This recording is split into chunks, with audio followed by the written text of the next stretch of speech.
What is going on, everyone? Welcome back to TTP Sports. The Phillies get another win. They win their sixth in a row and 11th out of their past 12 games. They take game one in this series against the Miami Marlins. They beat them by a score of 4-1. A couple of, rain delays mixed in there. I thought the game was, going to get called after that seventh inning rain delay, but the rain delay surprisingly was quick. And then basically the rest of the game, the bottom of the seventh through the eighth to the top of the ninth, it was actually not that long at all. The game came back, around 10:30. It took like a half hour to finish those final, 2.5 innings. So no harm, no done there. And the game also started in a rain delay. So the weather this weekend in Philadelphia has been so bad, honestly, with the way the heat is. It just is. But hey, the bats are feeling it in this heat. And as Charlie Manuel says, this time of the year is hitting season. And the Phillies, their bats continue to hit. They definitely didn't score as many runs as they did in the National Series, but hey, they scored 4 runs. After the Marlins tied up, they respond. They hit a couple of bombs. JT, who's been on an absolute tear still. Gene Segura gets his first home run back in the lineup since coming off of the IL, and they had some insurance runs after that. So, yeah, Zack Wheeler definitely wasn't his best out there. A little bit of trouble with the command with the fastball, but still, honestly, Zack Wheeler going, 6 innings, only allowing 1 run. That's one of his worst starts. I can't wait to see him at his best. And we have seen him at his best this year. But hey, if this is one of the more poor Zack Wheeler starts, it's still solid. Very, very solid. It's just like when you think about Zack Wheeler with how amazing he has been, ever since he has signed with the Phillies, you're basically expecting excellence every time he goes out there. He still put out a very solid performance. There was just a little bit of lack of command with the fastball. It was a little bit all over the place there, but still. When he got into jams, he mainly got out of them. The only run he allowed was a home run to J.J. Bleday, and that was basically it. Got out in some huge jams too, so Zack Wheeler, overall, was a little bit off, but he still battled throughout the entire game and still put the Phillies in a spot to win and gave them a very solid outing. So Zack Wheeler, he goes 6 innings in this ball game, allows 5 hits, 1 earned run, 3 walks, and 8 strikeouts on 109 pitches. The ERA is at 2.63. And the rest of the bullpen coming into the way, they were just dominant. Jose Alvarado, David Robertson, Seranthony Dominguez barely needed any type of pitch to throw in that top of the ninth inning. So, hey, it was just an easy breeze basically going through the rest of the ball game when the offense finally got going mainly. And they were getting their chances basically throughout the first couple of innings. And then eventually it was like, okay, if they're getting this many chances in the beginning of the ball game, they're eventually going to cash in on these chances. You're not going to go that many chances without scoring a run against the Miami Marlins. And that's exactly what happened. So overall, you get another win, a huge win to take the first game of the series, and you have a chance to win the series tomorrow, even though it's going to be very tough because Sandy Alcantara is on the mound tomorrow, most likely the guy that's going to be the favorite for the NL Cy Young this year, and you're going to have Noah Syndergaard on the mound making his second career start in the Phillies uniform. Hopefully tomorrow for him is way better than what his first start was, even though he still got the win. He was kind of roughed around the bunch there, so I'm sure he's edging on to have a much better performance tomorrow, but he's going to have a lot to live up to because he's going up against Sandy tomorrow. So yeah, I'm going to need the offense to find a way to get to him. Basically, it's what the Marlins did to Zack Wheeler today. Even though the Marlins really didn't rough him up, they were just, being stingy at the plate, not swinging at bad pitches. They were riding the count up. And that's exactly what the Phillies need to do to Sandy Alcantara. Get the count up early, get him into a high pitch count around that fifth inning where he's around, 70 pitches or something like that. Get him into that high pitch count early, make him work, make him frustrated, and then the runs will eventually come for you. You've proven a couple of times this year that you could beat Alcantara in a low-scoring game because he's not going to give up that many runs. You've proven many times this year that you can beat him, and you have another chance to do that tomorrow. And I'm very confident in his team to win this series. They take the first game tonight, and I'm very confident in their chances of winning this series starting tomorrow. So yeah, overall, a very good game. So let's go over this game entirely. Phillies, they got a little bit of a break in the bottom of the first inning. Kyle Schwarber did lead off with a single, but then Rhys Hoskins grounded out into a double play. Alec Bohm got, answers prayed from the gods. I have no idea what the Marlins defense out in the outfield were doing in that situation. I think Joey Wendell, the second baseman, was in this situation as well. No one's calling for the ball. They collide into each other. The ball goes off in and out of the glove. It lands in the outfield. Alec Bohm ends up at second base. And then JT Realmuto makes them pay. He doubles down the left field line, scores Bohm, makes it a 1-0 Phillies lead from there. The Marlins, they get a couple of chances throughout the next couple of innings. The top of the third inning, they had a runner in scoring position, but nothing happened there. And then you go, Rhys Hoskins also had a 2-out double in the bottom of the third as well. The Phillies weren't able to cash in that situation. Then you go to the top of the fourth. Day, he leads off with a solo shot, ties the ball game up from there. But then the Phillies respond themselves in the bottom of the fourth. JT with an absolute nuke. He crushed this ball, solo shot, makes it a 2-1 Phillies lead. And then not that long after, Jean Segura with a fantastic at-bat, worked the count, fouled a couple of pitches off, 3-2 count, got a pitch that was hanging right over the middle of the plate, hanging slider, and he just lasered it out of the ballpark. His first home run since coming back from the injured list, and it's really nice seeing Jean Segura back in the lineup. I feel like some people do underestimate what Jean Segura actually does bring for this lineup when he is healthy. And then basically the rest of the way, the Phillies added on an extra run in the bottom of the fifth inning. Alec Bohm with an RBI single after a Kyle Schwarber double. And during this bottom of the fifth inning, the rain was coming down, but they decided not to pull the tarp off. And I feel on this Kyle Schwarber double, if it wasn't raining, it kind of felt like that ball was going to go out with the way he hit it. But if the rain kept it in, it was a double. Alec Bohm managed to get him in with 2 outs there, made it a 4-1 ball game. And that's basically your ball game the rest of the way. Zack Wheeler in the top of the sixth managed to get out of that situation. And then the rest of the way, bottom of the sixth, Phillies don't do anything there. Ozzy Alvarado in the seventh inning gets out of that inning with ease. And then you go to the bottom of the seventh. That's where the rain delay comes in. It was around like 20 to 25 minutes or something like that. Game comes back, and it's basically a breeze the rest of the way. Robertson comes out in the top of the eighth, 1-2-3 inning there. And Sir Anthony Dominguez only needed a few pitches. There was a Rhys Hoskins error, though, but then that was followed up by an amazing play by Sosa, who started in this ballgame at shortstop, turned a double play, and then Sir Anthony Dominguez really only needed a couple more pitches to retire the next batter on a strikeout. So overall, just a breeze of a game, actually. If you discount the rain delays, this game honestly went by really quickly, if you think about it. The rain delays made it felt longer, but overall, I think this was a pretty quick game nonetheless. And it was a very solid game by the Phillies. Played some good defense as well. Sosa had a nice couple of plays. Alec Bohm prevented an extra base hit there as well. And also, there's a, if anyone didn't catch on Twitter, because this started blowing up, I guess, like halfway through the game or something like that. So this was during the Mets broadcast because they're playing the Reds tonight, or the Reds during their series. So one of their broadcast members, their color commentator, Keith Hernandez, they were bringing up, I guess, the Mets' upcoming schedule in the series that they're playing against, and then you saw that they're playing the Phillies 2 times in the span of a week and a half. So Keith Hernandez was like, well, I have a glad I'm not gonna be here for this weekend's Phillies series. And then I went up to the front office of, I guess, whatever the broadcast station is in New York, SNY or something like that. He went up to the front office people of SNY and he asked them, can I have off for next week Phillies series? I'm like, because he goes on to explain that he doesn't like the way the Phillies play baseball, basically just going off of not what the Phillies have been doing for basically the past 2 months. The Phillies have been one of the best teams in baseball for the past 2 months, but it's just like he's going on the same tropes. Oh, they're not a good defensive team, anything like that. You know, he says he doesn't like the way they play fundamentally. I'm like, dude, you're treating the Phillies like they're the Washington Nationals. You're treating them like, I'm trying to think of another bad team in baseball, mainly the Washington Nationals. No, the Phillies are not on that level of bad. I don't know why. Like, seriously, that's just very unprofessional of a broadcaster to even say that on a broadcast. I understand, yeah, Mets-Phillies rivalry and everything like that, but you don't want to broadcast a Phillies-Mets game just because you don't like the way the Phillies play, but yet you broadcast Mets and Washington Nationals games because the Nationals are a train wreck. And you choose to watch those because, yes, the Nationals, they're easy wins for the Mets. They're easy wins for any team in the NL East. Any team in baseball, they're easy wins for. But seriously, show some class on a broadcast. Like, don't be that pathetic. Seriously. My God.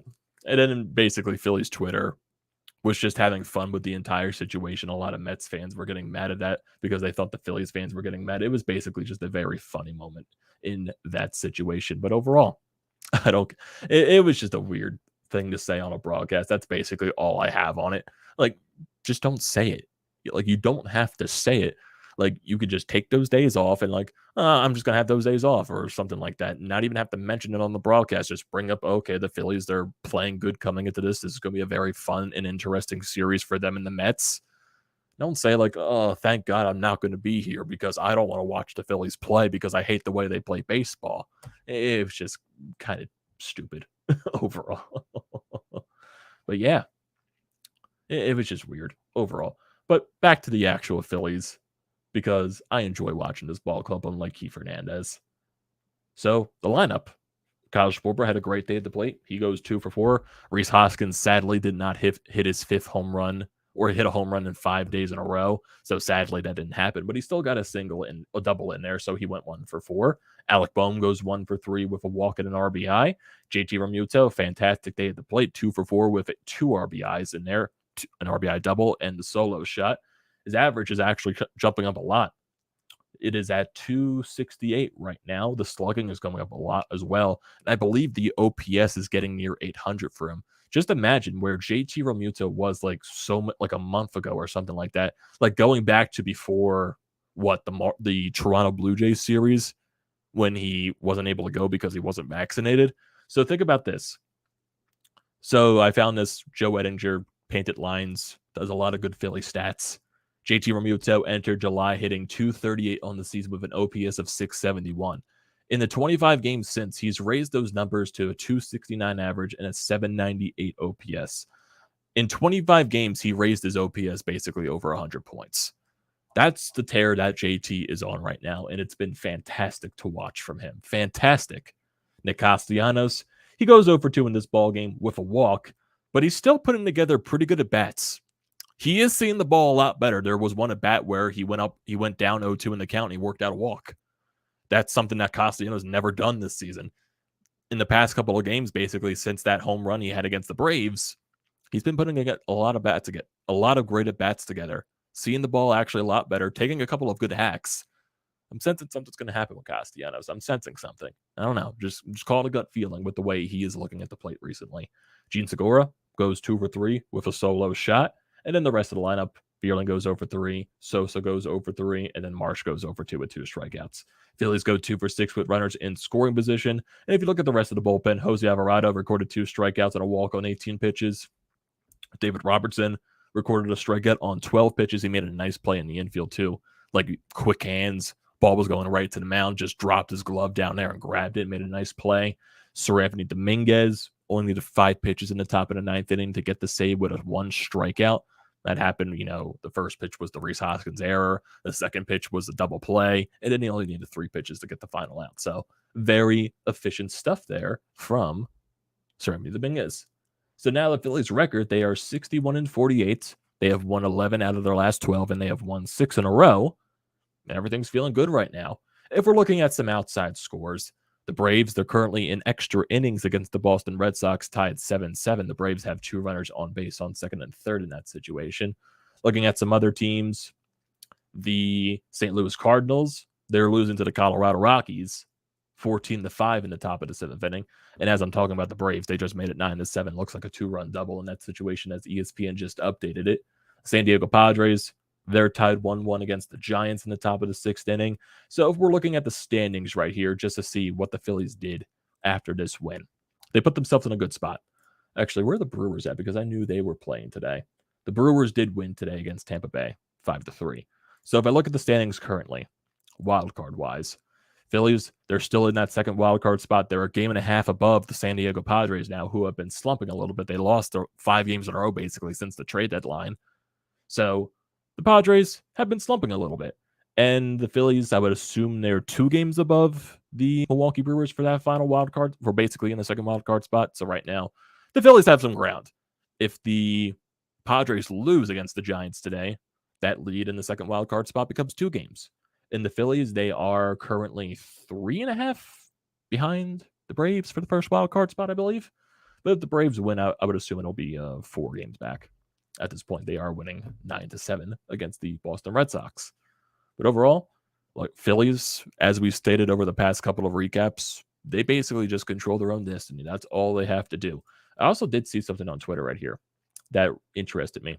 So I saw this stat on Twitter because the Phillies are on an amazing tear right now. 90 wins is possible for this team. It really is. They have 61 currently.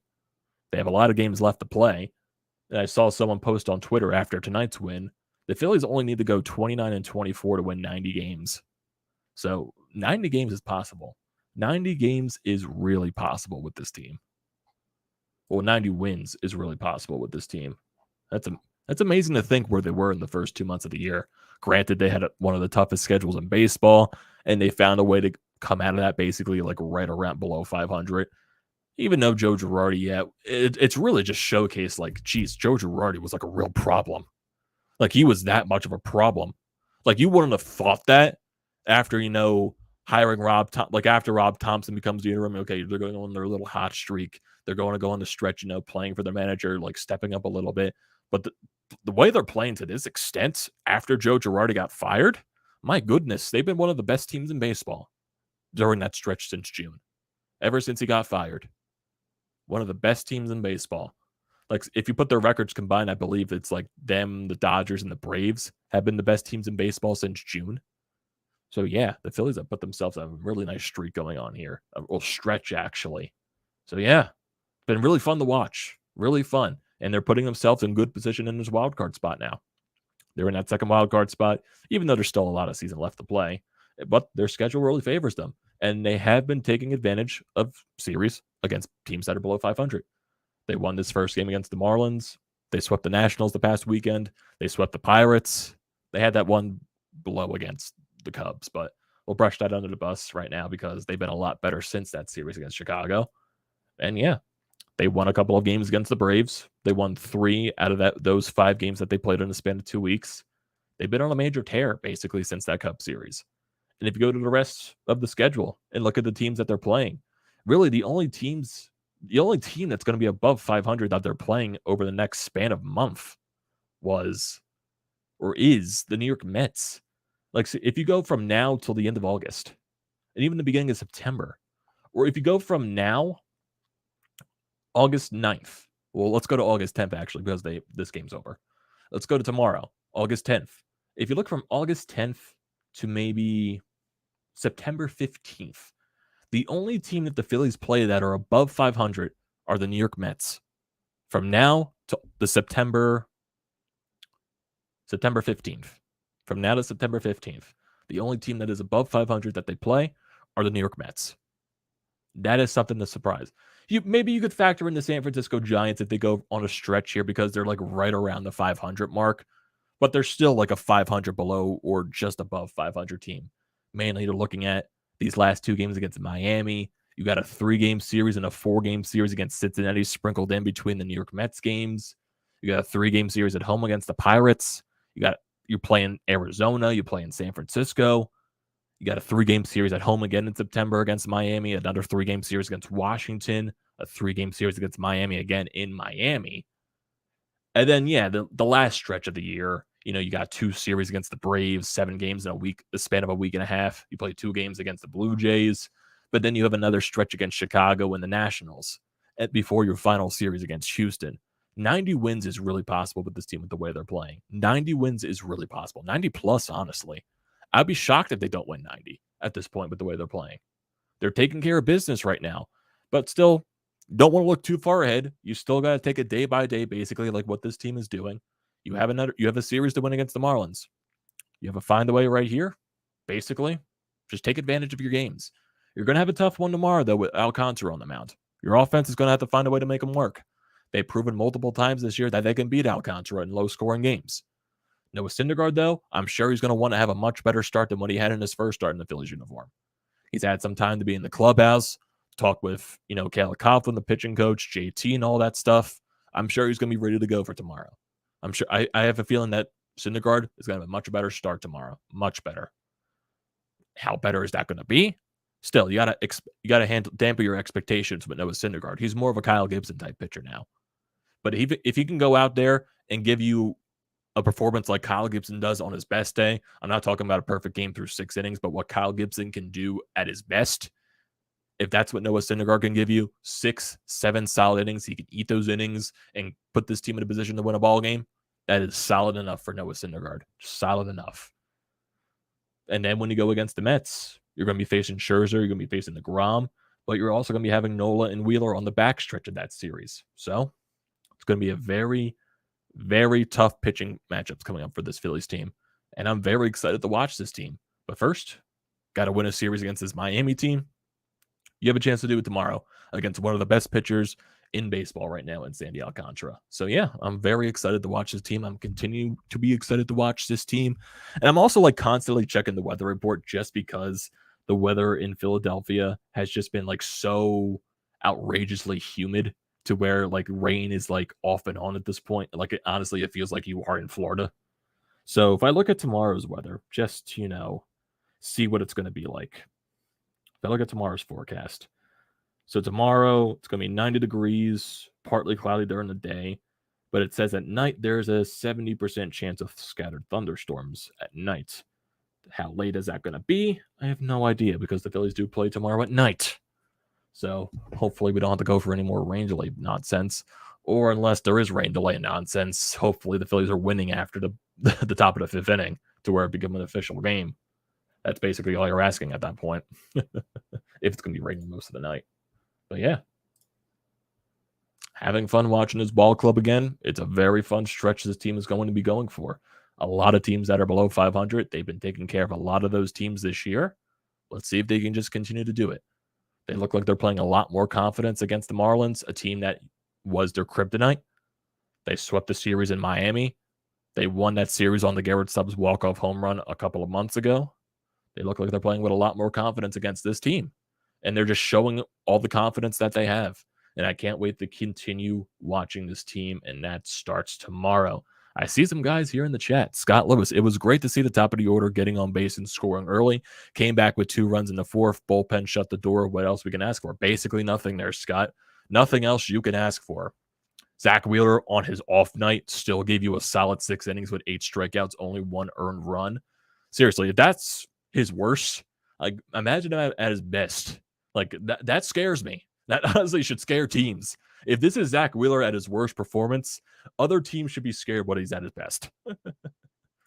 8 Mr. 89 says the bad teams that we are supposed to beat are important because it boosts the confidence of the squad. That gets lost. Basically. Like there's so many people out there that just says, oh, you're beating up on teams like the Nationals. You're beating up on all these bad teams. Your schedule is easy. Well, aren't good teams supposed to beat the bad teams? That's what Phillies teams in previous years really struggled to do. They struggled to beat teams like the Nationals. They struggled to beat teams like Pittsburgh. They struggled to beat teams like Arizona.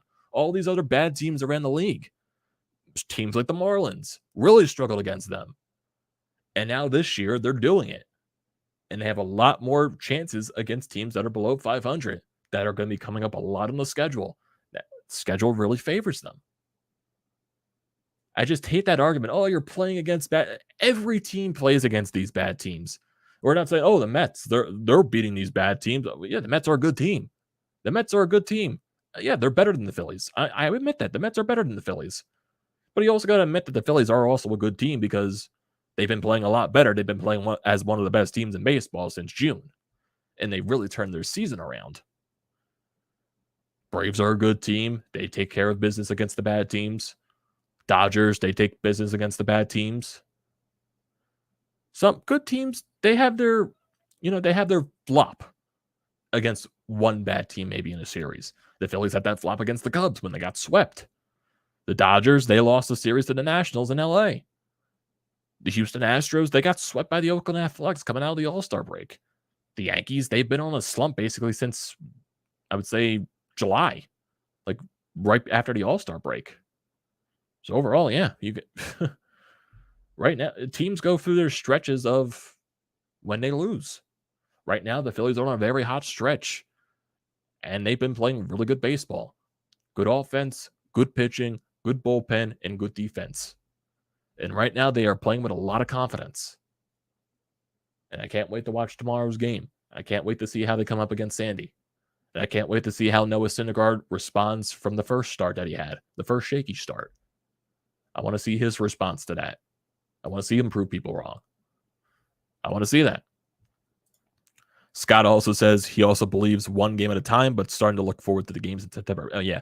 It's hard not to look at the games in September. Like, I always try to stretch one game at a time at this point, but it's just like they've been doing it so much. And if you look at the upcoming schedule, it really favors them in all the matchup that they play. And that one tweet that I saw, the Phillies only have to win 29 more games to get above 90 wins at this point. So, yeah. They still control their own destiny because there's still a lot of good teams that are around them. But they're putting themselves in a really good spot right now. And that is really nice to see. I just want to see these other scores. Okay, it's the bottom of the 11th. Braves are still winning that game 9-7. Rockies, they're still beating the Reds. And then the Cardinals. Geez, 16-5. The Padres, they're still tied with the Giants 1-1 in the 6th. So, yeah, Phillies are in a good spot right now. It's kind of helped in that the Padres have been losing all those games in a row. Really does help.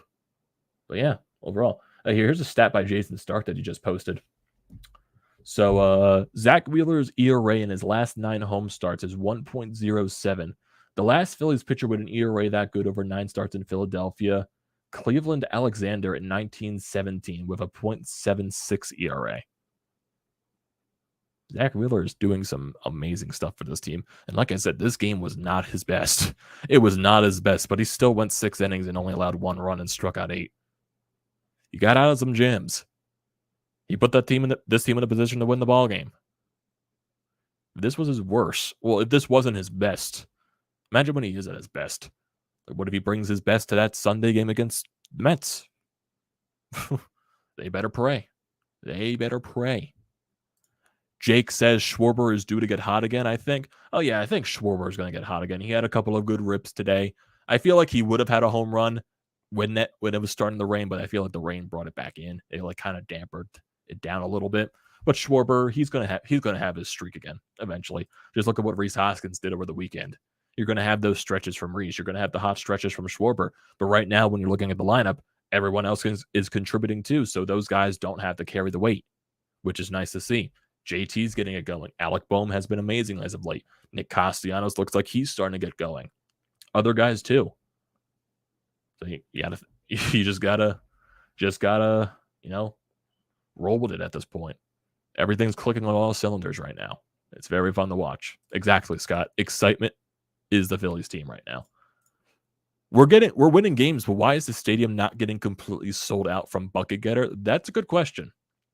There were fans showing up for the National Series, though. Maybe it's just because it's the opponent, the Miami Marlins or something like that. That's the thing. Like Philadelphia fans are weird. I feel like when you get closer to that moment when they have a chance to clinch a playoff spot, that's probably when you'll see Citizens Bank Park getting more packed. I feel like that's when it's going to start to happen. That's when you're going to start seeing sold out crowds, the rally towels, and all that stuff when they have a chance to clinch the wild card spot in September. I feel like those final home series, like in the middle of September, is going to show that. Like, I would like to, yes, I want to see more Philadelphia. Like, it definitely was a little bit crowded in this game to start off. It was. I think the rain kind of dampened people left because of the rain and all that stuff. So I think that's why it looked a lot emptier than it did.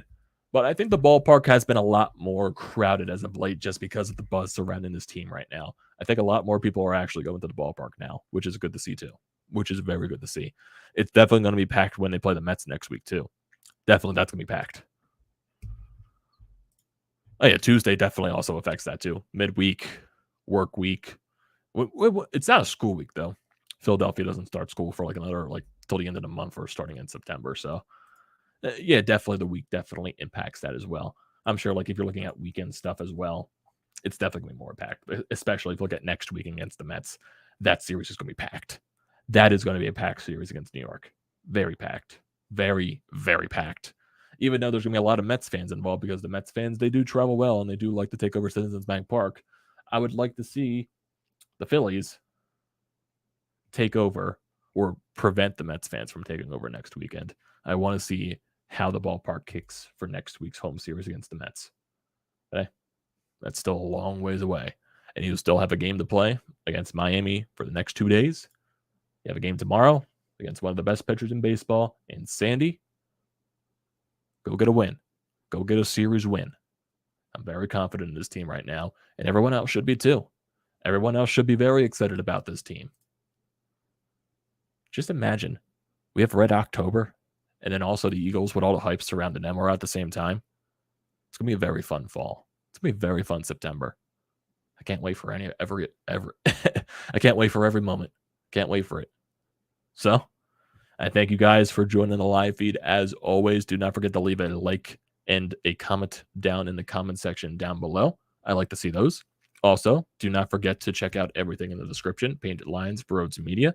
I definitely recommend all of that stuff. Definitely hit that subscribe button. It goes a very long way. And also use the code TTPSPORTS, $20 off your first purchase at SeatGeek. Use it for anything you can think of. Sporting events, use it. Use it to go to a Phillies game. Use it to go to a Phillies game now. So yeah, do not pass up on that deal. Thank you everyone for joining the stream, and I will see you next time.